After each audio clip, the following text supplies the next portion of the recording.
Good afternoon. Eric Weiss with NTSB Media Relations. Today you'll be briefed on the January 29th mid-air collision outside Ronald Reagan Washington National Airport. Briefing you today will be NTSB Chairman Jennifer Homendy, as well as IIC, or Investigator in Charge, Bryce Banning, B-R-I-C-E B-A-N-N-I-N-G.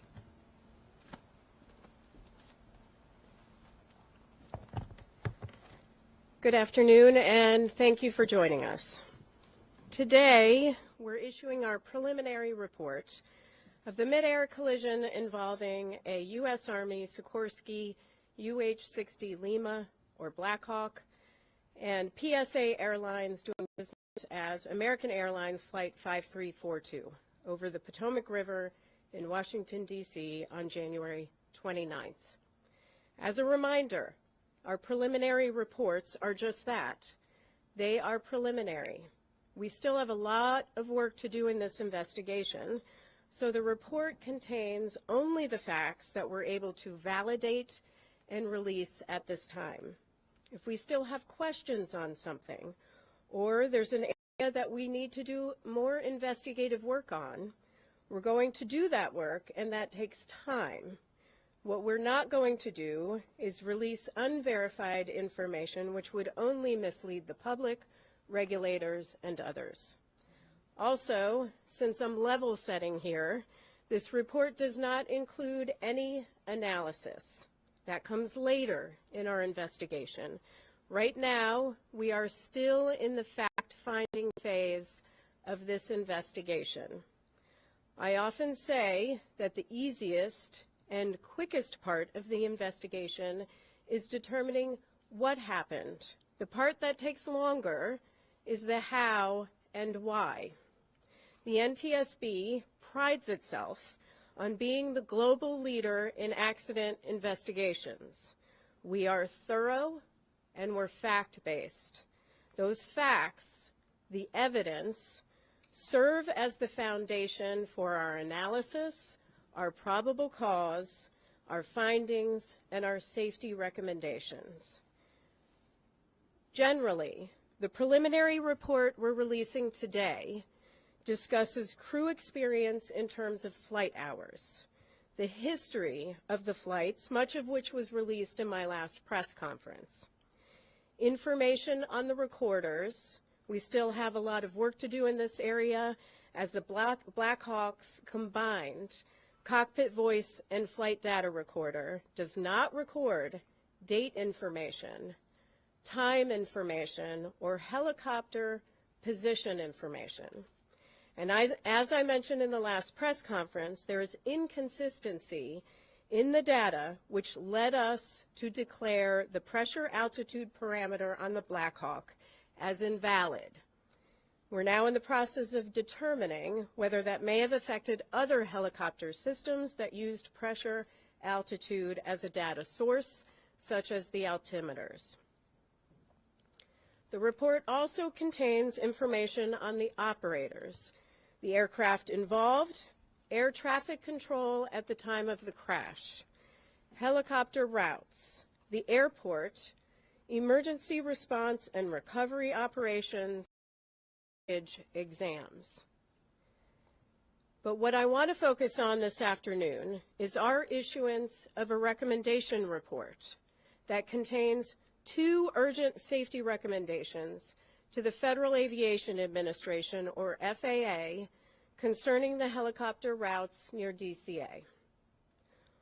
Urgent recommendations require immediate action to prevent similar accidents or incidents. When we issue them, we believe a critical safety issue must be addressed without delay. For this investigation, we're reviewing airport operations and prior incidents, including near mid-air collision events. Information gathered from voluntary safety reporting programs and the FAA regarding encounters between helicopters and commercial aircraft near DCA show that from 2011 through 2024, a vast majority of reported events occurred on approach to landing. Initial analysis found that at least one traffic alert and collision avoidance system, or TCAS, resolution advisory was triggered per month from 2011 through 2024 at DCA due to proximity to a helicopter. TCAS resolution advisories, or RAs, unlike traffic advisories, or TAs, are recommended escape maneuvers, for example, climb or descend, level off. Keep in mind that a TA is issued when the intruding aircraft is about from the closest point of approach, or 0.3 nautical miles, whichever occurs first.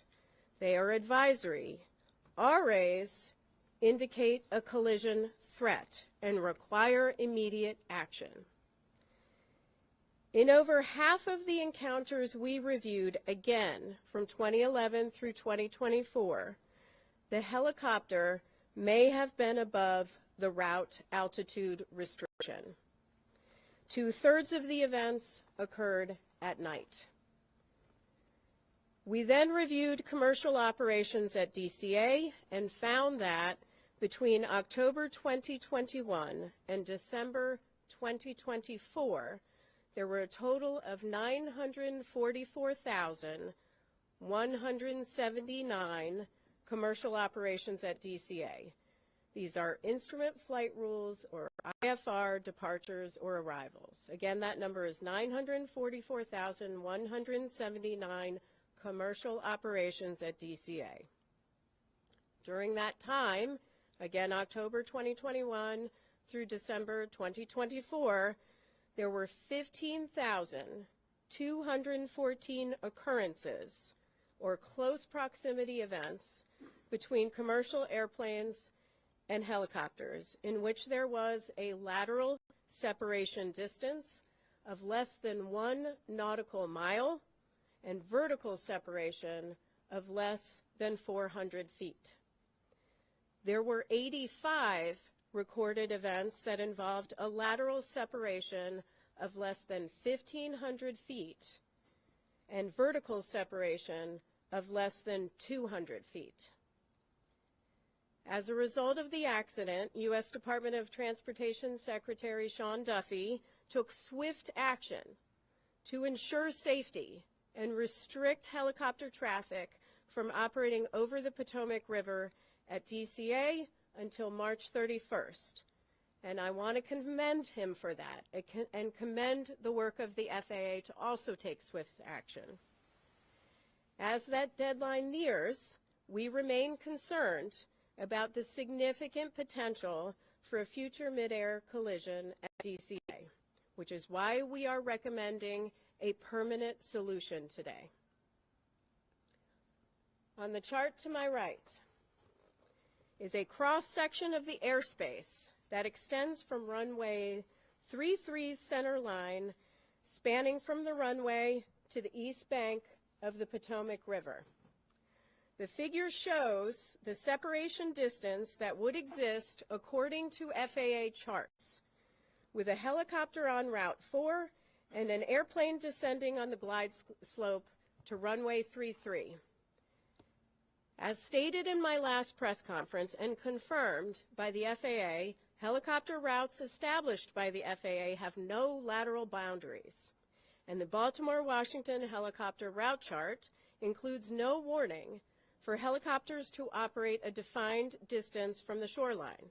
So this shaded region right here represents an approximation of the area in which helicopters could be flown.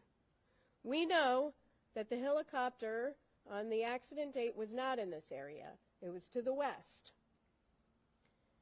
But at the maximum altitude here of just 200 feet, a helicopter operating over the eastern shoreline of the Potomac River would have just 75 feet vertical separation from an airplane approaching runway 33. 75 feet. That distance decreases if the helicopter is operated farther from the shoreline. And again, this helicopter, the Black Hawk, was operated farther to the west.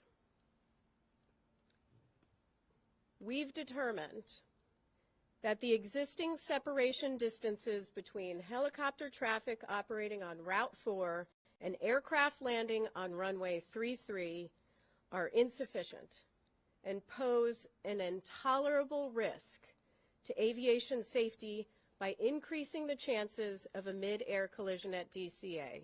Let me repeat that. They pose an intolerable risk to aviation safety. We're therefore recommending today that the FAA permanently prohibit operations on helicopter Route 4 between Haynes Point and the Wilson Bridge when runways 15, and 33 are being used for departures and arrivals at DCA. Now, we recognize that a total closure of Helicopter 4 between Haynes Point and the Wilson Bridge during times when runway 15 and runway 33 are in use would restrict a vital aviation corridor used for law enforcement activity, Coast Guard patrols, and continuity of government operations. Additionally, mandating that controllers hold helicopters in place north or south of DCA while airplanes are operating on runway 15 and runway 33 has the potential to increase risk by adding to controller workload.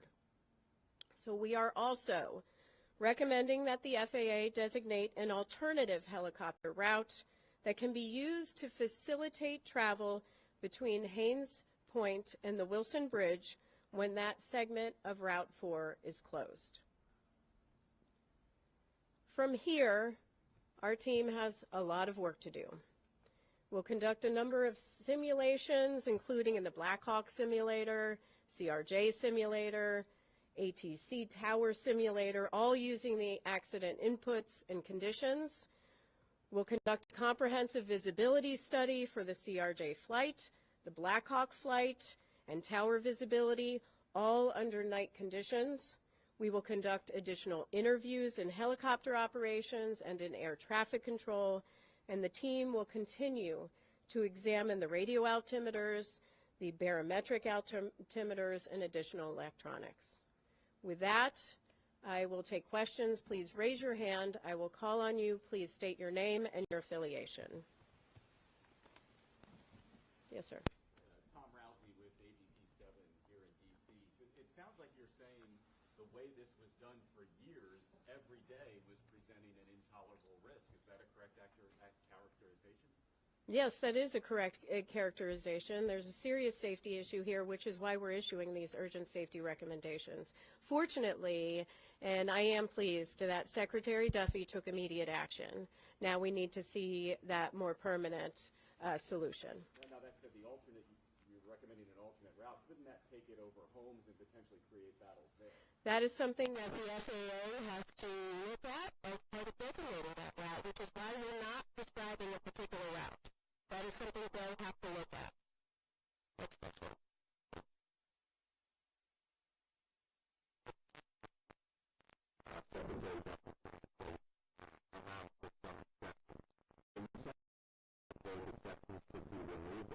Helicopters should be able to fly on that particular route? And for those who may not hear the question is about the current exceptions, say for presidential helicopter operations, some life-saving helicopter operations. We are not stating that. We are leaving that to the FAA. They'll have to determine what is necessary. What we are saying is that there is a safety risk here and they need to take immediate action.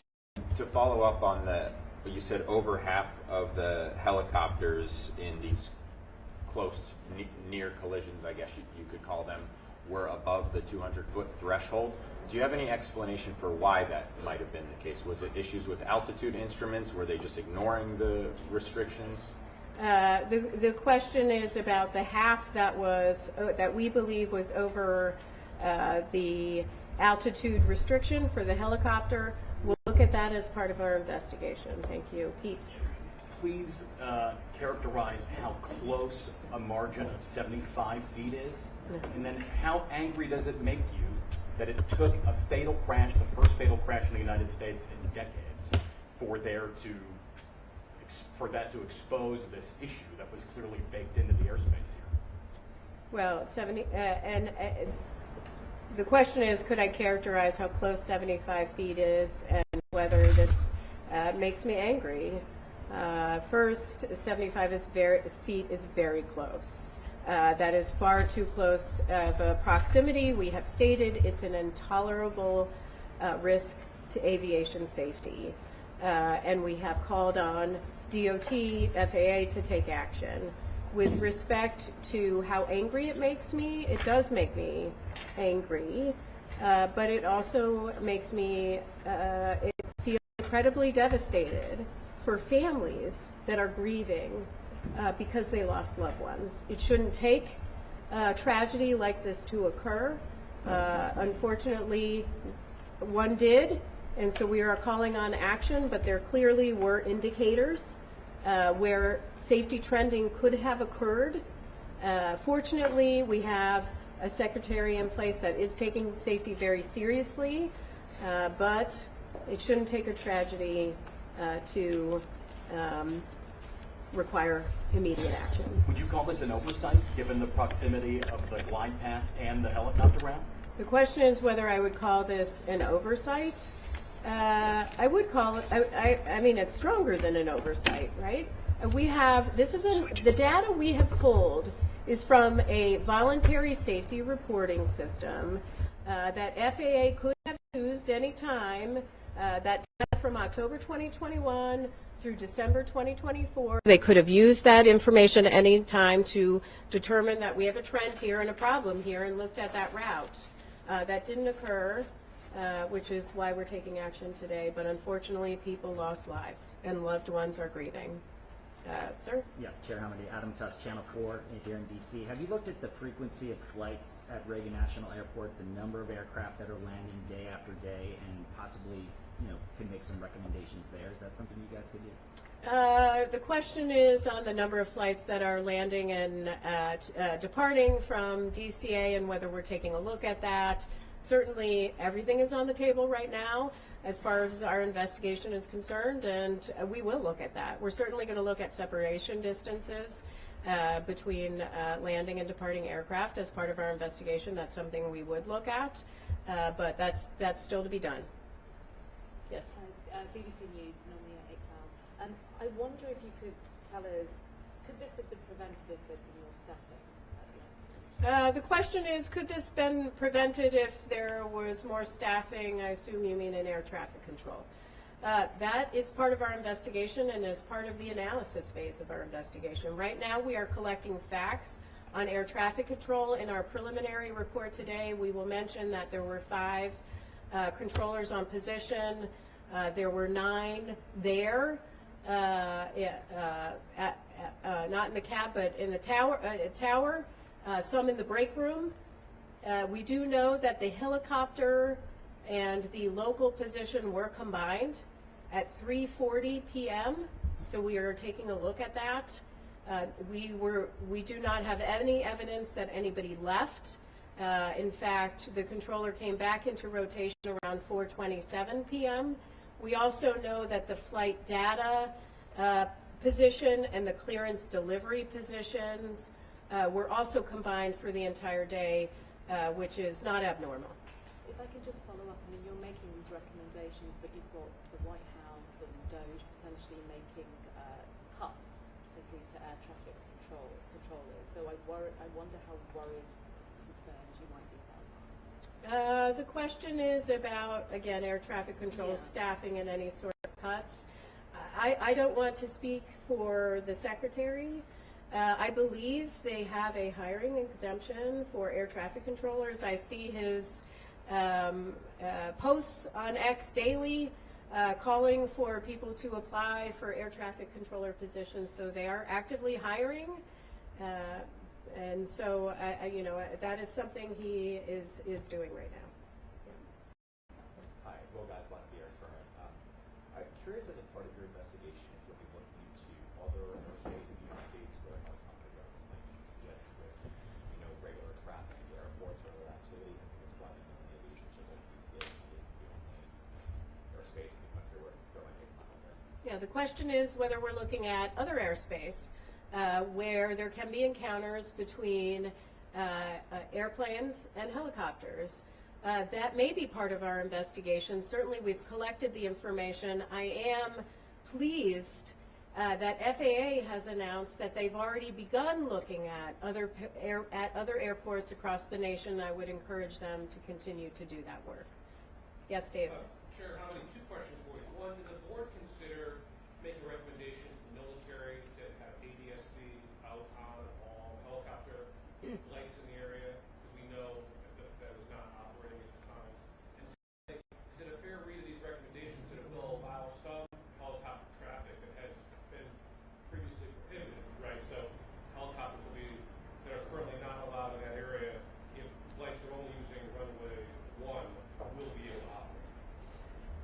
The last question is about runway 1. Yes, our recommendations are focused on runway 15 and runway 33 and prohibiting that helicopter traffic when those are in operation. We did not address runway 1. That can continue. And your other question on ADSB. We still have a lot of work to do on ADSB. We know that the CRJ had ADSB out. It did not have ADSB in. We do have a lot of work to do with the Black Hawk, not just with this Black Hawk, but we are actually looking fleet-wide at the Black Hawk at ADSB. Number one, we have not been able to rule out that in this helicopter, we're looking at whether it was installed correctly, whether it was programmed correctly, whether there was some sort of malfunction, or whether it was turned off. But we're not just leaving that to this helicopter. We're looking at it more broadly to really understand how the Army deals with ADSB. Yes? Leah Brett, Gray Television. In that 13-year span, we said there was at least one air traffic collision avoidance triggered each month. Can you give some context as to what that national average is like for other large airports or other airports near military operations? The question is on the TCAS alerts that we found at least one every month from 2011 through 2024, and could we characterize that more nationally at other airports? Right now we're focused on DCA. FAA is looking at other airports, and we are pleased with that and encouraging them to do that. We also may look at other airports as part of this investigation. 2 more questions? Yep. We'll count that as one. Okay, thank you. So going back to the collision and evidence, it seems like there's a lot of red flags. Did anybody raise like a red alarm before, or is it just came up because of this incident? And then going back to the controllers and the combining, do you have any insight into how often that happens, especially at DCA towers? Well, with respect to and how often they combine, I will say the combined positions of flight data and clearance delivery, as we understand it, is pretty normal. With respect to helicopter and local traffic, there are standards that FAA has in place on when they can combine them, and they have to seek certain permissions. But as far as data on how often, that is something we are looking at as part of our investigation. And I'm sorry, your second question was? Oh, going back to the 1 a month, that type of thing. Oh. Did anybody raise an alarm, or did it just come up because you did the deep dive? Regarding, did anyone raise alarm regarding the TCAS RAs that went off at least once a month? Here's how I'll answer it. The 15,214 occurrences that we identified as close proximity events with the help of FAA, close proximity events between helicopters and airplanes between October 2021 and December 2024. Some of those is information they obtain. A number of those are through voluntary safety reporting systems. So that means somebody did flag it and call it in. Is that the NAS or the FAS, or what's the reporting system for that? Well, ASAP reporting system? Yeah, it's the ASAP reporting system. Next question. Yeah. Max Marcelo from DC News Now. You mentioned that there was a risk if these permanent changes were not put in place. What would your message be to the many people flying in or out of DCA today and in the near future? Well, today, though, with the exception, the question is, what is my message for people flying in and out of DCA? You mean about safety? I just flew with my daughter out of DCA on a CRJ with PSA Airlines. Aviation is incredibly safe. DCA is where I always fly out of. I say often that your biggest risk is in your personal vehicle when you're going to and from the airport. Aviation. However, there are safety issues in areas where we need to improve to make sure that we are at zero. And so that is the role of the NTSB in investigating. This is why we issue urgent safety recommendations. Thank you very much. Thank you very much. To continue monitoring the progress of the investigation, please check ntsb.gov. Thank you.